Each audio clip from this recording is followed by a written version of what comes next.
Hey everybody, welcome to this week's programming. Hope you enjoyed your break. Hope you're ready to get back into your routine. I know I am, and on top of that, I want to apologize for not having some videos the past couple weeks. We've just been crazy in this house, and time has just slipped away, traveling and going to all the Christmas stuff and families, and I do apologize. I hope you all had a great Christmas. Hope you had a great New Year's. Hope you got to spend time with friends and family, recharge, reboot, and get ready to refocus into this upcoming year. Starting off this week, we're going to be doing a shoulder to overhead shoulder to overhead complex, and we're going to work up. 12 to 15 minutes. You're going to find a heavy set of push press, push jerk, and a split jerk. Now, with technique and strength, there's going to be a lot of variation in there. So if you have very good technical skills, understand the movements, you're very strong, you might be right in the 80% range, 85% range if you're on at max split jerk. Maybe a little bit lower, depending on how strong you are in your strict press and your push press, kind of like a limiting factor. If you can get that in your push jerk, you'll nail that split jerk, generally if you have good technique and a good base and strength. If you're unfamiliar with these movements, don't worry about it. We can practice these movements, stay super light, something that in an RPE scale, you're going to be like 6 or below, and just focus on technique. Or if you want to focus on strength, do a 3 rep max push press today. That'd be a really good place to start on that, build up some strength, and then progress into those movements. Following that, we're going to be doing an aerobic piece. So it's a 15-minute long workout, basically an AMRAP, but every 3 minutes you're going to run a 400 meters. When you come back in, you're going to do max effort, double dumbbell hang power clean to presses. Some people do jerks, but whenever I'm doing something like this with really lightweight, I have 2 dumbbells, bring it up to the shoulders, and basically going to do a push press into that overhead position. For the competitors, you'll see that it's going to be a little heavier, and it's going to be with kettlebells. So it'll be 253s and 35-pound kettlebells for the competitors, and then everybody else use dumbbells. Want this to be lightweight. Excuse me. I don't know why I'm yawning so much. They want this to be lightweight, something that you know, like when you pick up them dumbbells, say it takes you 1:45, 2 minutes to run, you're going to be spending 60 seconds hanging on to those dumbbells. That's the ultimate goal. And what we want to look at run-wise is repeatable efforts. So some of you, you could get out and you could run your 6-minute mile pace. You run 1.5 minutes, 400 coming in, then it gives you 90 seconds on those dumbbells, but with that play off in rounds 4 and 5. I'd rather see somebody be consistent at 2 minutes and then come in and try to get the same number of reps every time. But this is going to keep that heart rate up. You're going to do a lot of running. All that blood flow gets in your legs. You get the heart pumping, the lungs breathing that air.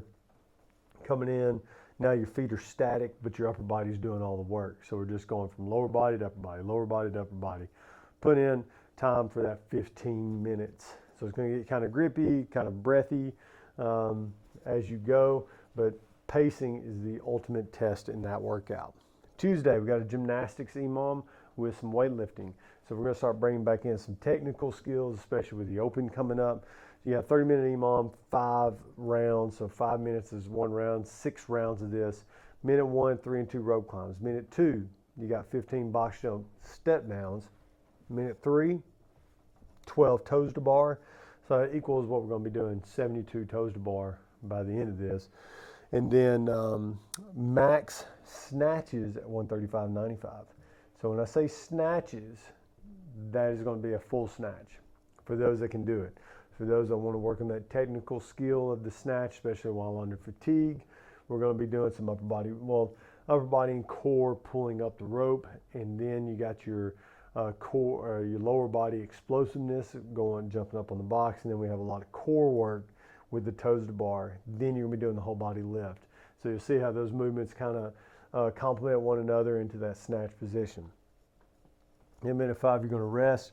Obviously, the ultimate goal here again is pacing, putting in a lot of work on the EMOMs on the front half, trying to stay as unbroken as much as possible and consistent as possible on the gymnastics movement. And then for this one, I'm obviously going to be doing singles the whole time when it gets to the snatches. And you'll notice the competitor in RX, the weight's going to be a little bit much, but then when you get down, and we're going to be doing, if you just want a great workout, or if you're not able to get all the way down into the overhead squat position or the bottom of the snatch position, that's cool. You're just going to go as deep as you can. Make sure that we stay in a good position. If you feel your elbows bending, your shoulders leaning forward when you catch in the bottom, or your knees buckling, you obviously know your technique is breaking down. We need to step back, reevaluate, reassess where you're at, whether it's the load or the movement, and change as needed as you go. Because this, like I said, it is a high skill movement that you're going to be doing under fatigue, especially as rounds 4, 5, and 6. And then we're going to follow that with some bodybuilding accessory work. So we got dumbbell flies, then you got some dumbbell lateral raises, and then you got some Cossack squats. Wednesday, we got an open workout. Well, a test of an open workout. Because if we have big classes, man, excuse me, I am so sorry. If we have big classes, 16.1 was a 25-foot lunge, then you did 8 burpees, and then you did a 25-foot lunge back into 8 chest bar pull-ups, and you did that for 20 minutes. Well, with our classes, we have very big classes. If you by yourself or we have a small class, yeah, we can make it work. But I got it written down up here. It just says 8 overhead walking lunges with a barbell. Yeah. So we're going to clean and jerk a barbell up overhead, 95, 65 pounds, 8 in place alternating lunges, put the bar down, 8 lateral burpees or bar facing burpees, whichever one. If we got the space, we'll do bar facing. If not, we'll change it to laterals. We'll just make it on the fly. 8 overhead lunges again, and then 8 chest to bar pull-ups. This was just it's one of those workouts that once again, we just got to pace, make it work for us. You're going with the whole body lunge movement. Then you got your burpees, get that heart rate up, that up and down, can give some people trouble. Then you got the 8 chest bar pull-ups. I think I remember doing this workout. A lot of people that broke up early on the chest bars did better than the folks that went unbroken for like 12, 15 minutes, and all of a sudden they were doing 4s, then they were doing 2s, and then they were doing singles by the end of it. If you can do it in 2s, like 5 and 3, 4 and 4 the whole time, and stay consistent while the other stuff is just smooth and consistent and unbroken as well, you're probably going to find on the back end you're going to get a lot better on those in the 15 to 16 minute rounds, be able to keep your intensity up. Then we got some core work to follow that. Thursday, we're going to do some dumbbell bench press and some power rows with a barbell, so every 90 seconds for 8 sets. So in the odd rounds, you got your 10 dumbbell bench press. Even rounds, you're going to be doing your 10 power rows with a barbell. Now, like I said, every 90 seconds for 8 sets, so it was at 3, 6, 9, 12 minutes of work on those. Then we got handstand walking, so something that we haven't done in a while in a class setting or with members. But we're going to change it up to where it's a 12-minute AMRAP, 30, 21 cows on the bike, split that up however you like. And then for the RX, you're going to divide 50 foot of handstand walking up among you and your partner. For the competitors, each person has to do 50 feet, but you'll do them in 25-foot sections. So if I'm partner A, Jess is my partner B. Partner A will do the 25-foot handstand walk, and then partner B will do their 25-foot handstand walk. Once partner B finishes, then A can come back, and then B can come back, and that's one round. And then we'll get back on the bike, split up the reps how we want, and boom, got it going that way. The goal here is to keep the intensity high. So if we have 2 people on those bikes, you should probably be done in 90 seconds or less, maybe 75 seconds or less. And then if you're really good at handstand walking, that right there could probably be done in 2 minutes. So you can look up to 6 rounds on this workout, maybe even more depending on your fitness level. And that especially goes with the RX, because you don't have to, each person doesn't have to do 50 feet. Y'all just have to work together to get that 50 foot done. So if I only make it 10 feet, Jessica can pick up and do the extra 15 feet from there, and we can turn around and come back and make it work. So that's, I want to keep the transitions quick. I want to keep the movements quick. The goal here is to try to not to spend over 90 seconds on any particular movement, but to just stay moving, stay moving, stay moving. You'll notice in the notes I have a lot of possibilities on the handstand walks. If you can't handstand walk, then we can do shoulder taps. If you're good at shoulder taps and you want to do something a little different, we can put a plate between our head. We'll kick up in a handstand with a plate underneath our head, and we can do hand walks onto the plate. So plate, off, plate, off. And I always say like 8 of those would be, a 25-foot section back and forth. Well, but that's all in the notes, and you can talk to your coach, see what the coach says on how you should scale or approach that workout. Friday, this is something we have not done in here in a very long time. Actually, I don't even know if the old gyms we did this workout ever. But I remember when I first started way back in the day, and I've been wanting to have just a weightlifting day for this, we used to do this complex quite often, and probably way too much whenever I first started, but there was a very good stimulus that came along with it. And for us in here, the reason why I haven't done this programming in a while, or done this type of programming, is just for the members in general. You know, a lot of you are my age, a lot of the men, a lot of the women have some issues going on too, whether it's with your shoulders, elbows, hips, knees. This can be quite taxing on those if you're not flexible enough or have the mobility. The good thing about it, if you do with a dumbbell, you can pretty much get the same stimulus, if not more, because it requires a lot more of the smaller muscles to stabilize. Anyways, bear complex. You do 5 sets of 7 rounds. So you'll do 7 rounds, and you have to do all these movements. So like when you go and watch the videos, I know a lot of the 5:30 a.m.ers, whenever they look at this, they're going to go watch some video of somebody like Rob Orlando back in the day doing it with 200, 225 pounds, and he did a squat clean thruster into a back squat thruster. We're not doing that. You're going to do a power clean into a front squat, and then a shoulder overhead, and then to a back squat, and then to a shoulder overhead again from the back rack position. So you got 5 different movements. You power clean up, front squat, shoulder to overhead to bring it to your back, back squat, shoulder overhead. That's 1. So you got to do that 6 more times. Once you get done with those 7 rounds, you put the bar down, rest as needed, add a little bit of weight, whatever you think you can do, and then you're going to do that 4 more times. So overall, you're going to do 35 rounds of this complex, if that makes sense. I did post an old school video on here from CrossFit Santa Cruz.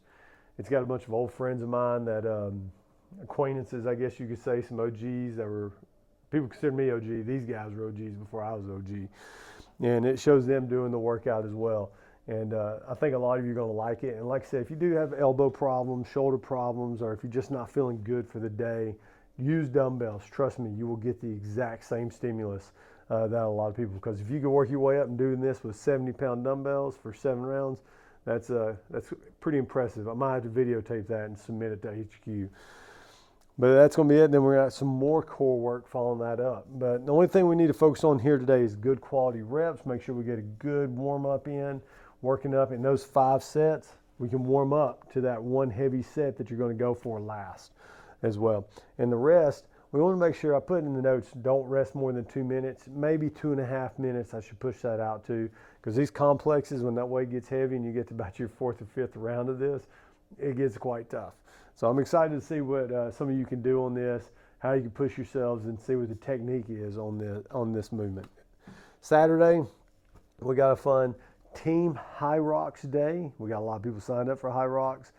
And the good thing about High Rocks, I was talking to Nicole Corey about this, is that it's kind of coincide with the Open leading up. So the High Rocks, it's a great endurance event. It's a kind of a test of fitness. CrossFit is a test of fitness. You got everything from short domains to heavyweight lifting to single modality of gymnastics to triplets to long workouts like the High Rocks. You got a little bit of everything. And High Rocks is specifically just aerobic.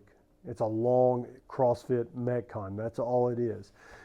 But us getting better at this and building that energy system, that aerobic system up, that helps us become better into these short sprint workouts like the 12-minute AMRAP here, these 1 sets of just this barbell movement here.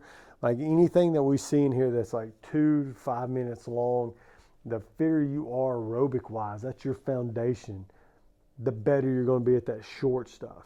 Now, if you have somebody that's really good at short stuff, they're not going to be good at the long stuff. And that's why we kind of live in that 2.5 to 8 minute time frame for a lot of the open workouts and what CrossFit is essentially, because that helps us extend out further, but it also helps us go shorter. But if we can build that foundation base, that aerobic base, that just the capacity of these style of movements and those style of workouts like High Rocks, that helps us with our fitness levels when we're starting to do those short ones, especially when it comes to recovery afterwards. So we got Team High Rocks Day, splitting the reps up however, but you do have to run together. So 800 meters, and then you got 100 wall balls, 200 feet of burpee broad jumps, oh yeah, and then a 300-foot box sled push back and forth across the gym. Divide that up however you want to. Then you're going to end again on an 800-meter run. So we got 14 boxes, enough for 28 people there on a Saturday morning. We should be good, but I don't think we'll need that many because everybody's going to be spread out all over the place. But anyway, pacing that out. If we got to fit in it, scale this thing down, we'll scale the wall balls down and continue all the other stuff. And then we got to scale down even further, 400-meter run, and then half the reps, 400-meter run to end on. That is this week's programming. Like I said, got any questions, hit me up, shoot me an email, shoot me a text, call me, whatever it is. Just get in touch with me if you got any questions on some of these. We also have Lift and Dominate Bound Build program going on. We're in the second week of that. And then we also, like I said, our Bound Endurance stuff. So I'm personally following our Bound Endurance stuff just to get ready for the LC Enduro coming up, High Rocks coming up, and a couple of other running races we got. And if you want some really great aerobic work, check those out, especially when it comes to running. We got one interval a day, so right now we're up on 600-meter intervals. Then we're going to do 800 meter, then 1,000, and then we're going to go back down and start doing some short sprints while the long duration stays like 8 to 10 Ks on the second days, or 45 to 60 minutes of running.